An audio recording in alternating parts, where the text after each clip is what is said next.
تاریخ میں ایک ایسی قوم جس پر اللہ تعالیٰ نے دو طرح سے عذاب نازل کیا۔ اس قوم کے لوگ اپنی عورتوں کو نیم اریاں حالت میں تجارتی سرگرمیوں میں استعمال کرتے اور محض دنیاوی فائدہ حاصل کرنے کے لیے اپنی عورتوں کو استعمال کرتے تھے۔ جب اللہ تعالیٰ نے اس قوم میں اپنے نبی کو بھیجا تو انہوں نے ان کے ساتھ کیا سلوک کیا؟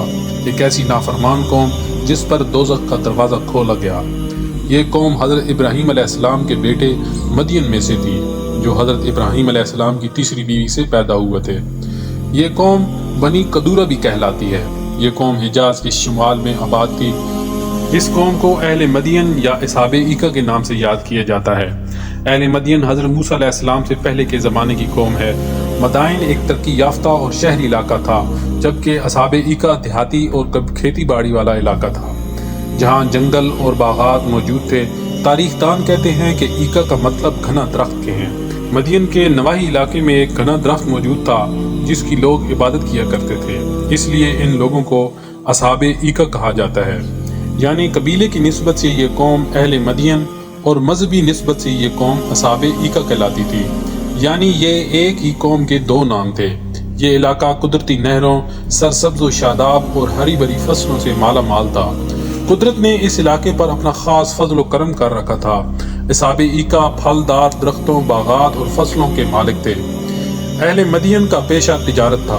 اللہ نے اس قوم پر دولت کی فراوانی کر رکھی تھی، لیکن اس قوم کے لوگ شرک میں مبتلا تھے، اور اس کے علاوہ یہ لوگ زمین میں خوب فساد کرنے لگے۔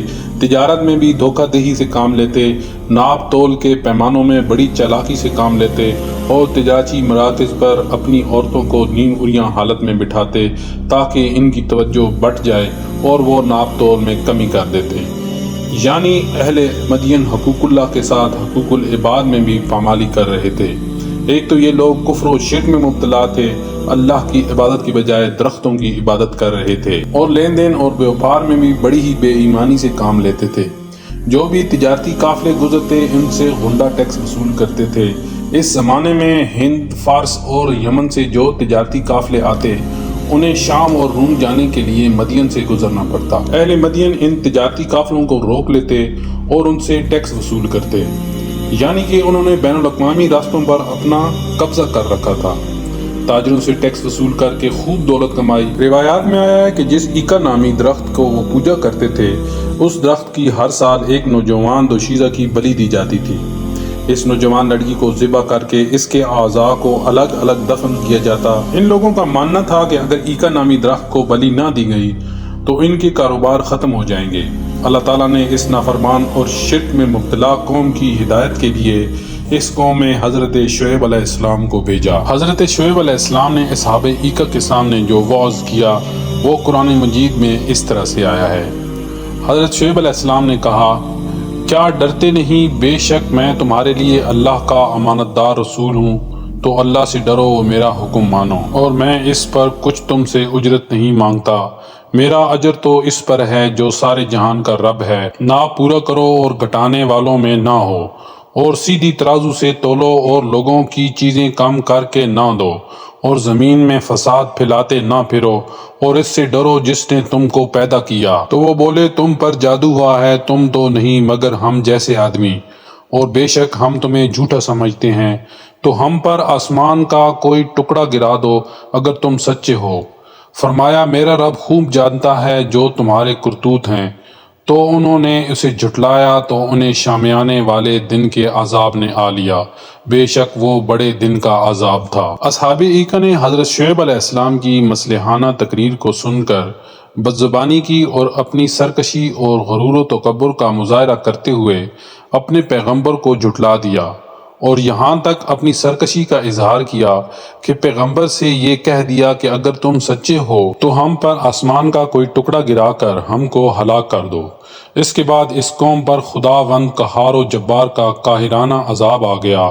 وہ عذاب کیا تھا سنیے اور عبرت حاصل کیجیے۔ حدیث شریف میں آیا ہے کہ اللہ تعالیٰ نے ان لوگوں پر جہنم کا ایک دروازہ کھول دیا جس سے پوری آبادی میں شدید گرمی اور لو کی حرارت و تپش پھیل گئی، اور بستی والوں کا دم گھٹنے لگا تو لوگ اپنے گھروں میں گھسنے لگے اور اپنے اوپر پانی کا چھڑکاؤ کرنے لگے، مگر پانی اور سائے سے انہیں کوئی چین و سکون نہیں ملتا تھا، اور گرمی کی تپش سے ان کے بدن جھلسے جا رہے تھے۔ پھر اللہ تعالیٰ نے ایک بدلی بھیجی جو شامیانے کی طرح پوری بستی پر چھا گئی اور اس کے اندر ٹھنڈک اور فرحت بخش ہوا تھی۔ یہ دیکھ کر سب لوگ گھروں سے نکل کر اس بدلی کے شامیانے میں آ گئے۔ جب تمام آدمی بدلی کے نیچے آ گئے تو زلزلہ آیا اور آسمان سے آگ برسی جس میں سب کے سب ٹڈیوں کی طرح تڑپ تڑپ کر جل گئے۔ ان لوگوں نے اپنی سرکشی سے یہ کہا تھا کہ اے شعیب، ہم پر آسمان کا کوئی ٹکڑا گرا کر ہم کو ہلاک کر دو۔ چنانچہ وہی عذاب اس صورت میں اس سرکش قوم پر آ گیا اور سب کے سب جل کر راکھ کا ڈھیر بن گئے۔ بعض مفسرین کے مطابق حضرت شعیب علیہ السلام دو قوموں کی طرف رسول بنا کر بھیجے گئے تھے، ایک قوم مدین، دوسرے اصحاب ایکا۔ ان دونوں قوموں نے آپ کو جھٹلا دیا اور اپنے گناہوں کا مظاہرہ اور اپنی سرکشی کا اظہار کرتے ہوئے ان دونوں قوموں نے آپ کے ساتھ بے ادبی اور بد زبانی کی اور دونوں قومیں عذاب الہی سے ہلاک کر دی گئیں۔ اصحاب مدین پر تو یہ عذاب آیا کہ حضرت جبریل علیہ السلام کی چیخ اور چنگھاڑ کی ہولناک آواز سے زمین دہل گئی اور لوگوں کے دل خوف دہشت سے پھٹ گئے اور سب دم زدن میں موت کے گھاٹ اتر گئے، اور اصحاب ایکا عذاب یوم ذلہ سے ہلاک کر دیے گئے۔ اللہ تعالی ہمیں اپنی نافرمانی سے بچائے، آمین۔ اگر ہماری ویڈیو پسند آئی ہو تو کائنڈلی چینل کو سبسکرائب کر دیں اور بیل آئیکن کو بھی پریس کر دیں تاکہ آنے والی ویڈیوز آپ تک پہنچتی رہیں۔ شکریہ۔